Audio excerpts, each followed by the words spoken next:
change it seems to be accelerating. I think it's accelerating for a number of factors, one of them being the flow of information that we're seeing around the world these days. There's a double-edged sword around a lot of the work that the SAP and other types of organizations have done within corporations and public sector entities.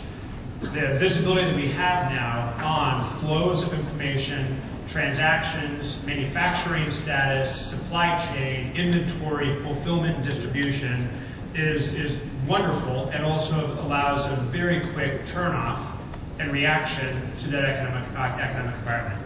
And I think we'll see, as technology continues to progress, maybe even some sharper highs and lows, because we're going to be so tuned to market realities. Similar to what you guys have seen within your organizations so far. Fast flow of information, fast pace. Some of the things that we're seeing that we've been focused on for 4, 5, 6 years in our R&D efforts within SAP are really coalescing right now. We've heard a lot about cloud. Everyone heard about cloud the past 2 or 3 years. I think you can't be alive without hearing this great new buzzword. I'll drop in what that looks like in a second. In-memory is something we've been talking about that I think you'll see huge benefits for within your own organizations.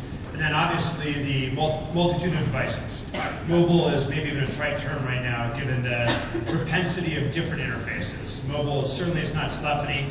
Smart devices of every possible size, shape, and form factor to make sure that we have information in any form in the best user interface pattern wherever we sit in the world, whether it's wirelessly connected, cellular network connected, or otherwise. Let's start with cloud computing and what this means. We've all worked with the huge infrastructure investment to make sure that our IT capability is best in class within our organizations. Infrastructure moves at a very, very fast rate. The Moore's Law effect certainly has hammered silicon, or helped us with the overall power and progression of silicon and memory and storage capability. Cloud, obviously, is the next generation of how do we give every organization best-in-class infrastructure without having to do the build-out and day-to-day management yourselves. We've heard hype cycles like this before, that everything in IT tends to either be completely insourced and the world is going to be managed by an IT department, or completely outsourced, and everything is going away from an IT department. Rarely do either of those happen. Cloud is the beginnings of a shift, I think, of a very effective blended environment of being able to stage any type of technology, infrastructure, storage, application, mobile infrastructure, or others, either in a public forum or a private public forum, or back in your own walls within IT.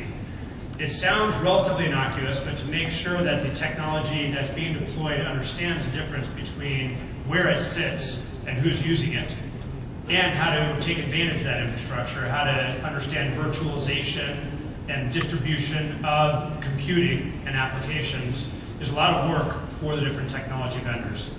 We actually staged our first the business suite, first in the cloud almost 4 years ago, leveraging Amazon's cloud back at that point, to start to get a better understanding of what would have to change with the business suite to have both very easy deployment within the cloud, but segmentation of applications between something that's public-based and something that's still private back on the IT side.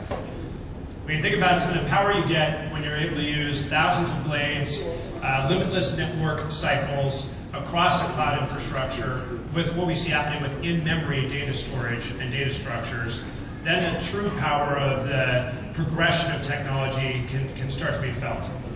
As most of you probably experience day in, day out, the amount of data that's structured in a relational database that any of us care about is going down as a percentage very, very rapidly. It's actually probably not going down. It's always been a small percentage, but that's largely what we've had access to. The relevant information I care about these days usually happens to be outside of a structured data store. What is happening with one of my organizations that we're serving based on information I'm getting across a social network structure like LinkedIn or our own SAP Developers Network? what's happening through multitude of financial sources, what voicemails, emails, and spreadsheets that relate to an organization exist anywhere in the world that I might want to take a look at.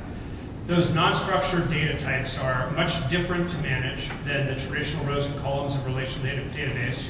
And when you stop having to go to disk for every query and save, not only do you now have storage capability for every possible data type seamlessly that you might want access to, but the ability now to index all those different data elements without having to build complex data storage structures, and to get access to those data elements in a light speed equation creates all kinds of application scenarios that we've never been able to even begin to envision, much less deliver, if we're able to understand the dynamics of in-memory structure. We'll give a few examples of this later in the presentation, but it's a big bet that SAP is making for future application development. Think about a financial system that's no longer transactionally based, but actually all financial data exists in an in-memory structure for any time period, instantly accessible, with any dimension being queried based on a user demand at that moment. You don't have to build aggregates and views that anticipate a future usage. You can stream all financial data, get n number of views, and have it dynamically generated at the time of a query or a transaction. Very, very different world than what we're used to in traditional application development and then usage of those apps. And then finally, mobile. It's the attempts to create application scenarios on mobile devices have been going back 15 or 20 years. When the first laptops evolved and the first set of kludgy PDAs, the Apple Newtons of the world. It's changed a lot over the past 15 to 20 years. And most importantly, how to digest that information is important. It's one thing to be able to render a spreadsheet on all customers or all orders for a customer on a PDA device like an iPhone or a BlackBerry. It's very different to take that data without any human intervention and translate it into a form factor that works on the iPhone. To automatically have it be a card file you can zip through as you scroll through your iPhone. To have wipes that allow you to search very easily, all using touchscreen navigation. To have a voice command automatically recognized on your PDA device as you're driving so that you don't get the famous ticket now of texting or talking while on your phone. There's a lot of technologies we've been working with that allow that translation. As a matter of fact, the sales forecasting spreadsheets that most of our team uses now in North America that are rendered directly from the SAP system into a set of crystal reports are automatically translated onto the iPhone device now, so that I do have a beautiful interface that will allow me to drill directly into a customer without ever understanding that it was a row column type structure at one point in time. And those examples that we'll be able to show through the solutions tour of what that technology looks like, how easy it is to use. As a matter of fact, the first rendition of that forecasting tool was done by one of our sales reps, a very aggressive sales rep that wants to show off the new technology in 4 hours over a weekend because it's an on-demand framework and it's built for casual users to be able to serve themselves rather than have to go directly to IT for all those need sets. Of course, IT had to create the systems that generate the data, so it's still a very important place for IT, but the self-service capabilities are off the chart now. So when we think about these technology changes and what it means for each one of your organizations, we all know that the pace of change, the pace of adoption is very, very different today than it was even 20, 30 years ago.